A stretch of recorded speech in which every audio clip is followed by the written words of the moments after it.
मेरा नाम सफीउल्लाह है। मैं जमात अव्वल में पढ़ता हूँ। आज मैं आप सबको अच्छे अखलाक क्लास 1। आज मैं आपको बताऊंगा अच्छे अखलाक कौन है और बुरे अखलाक कौन है। मेरा नाम उमर है। मैं जमात अव्वल में पढ़ता हूँ।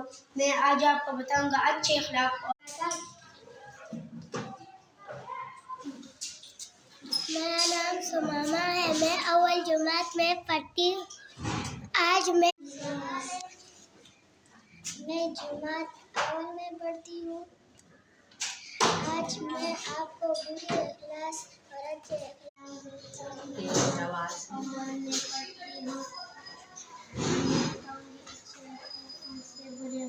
हूँ।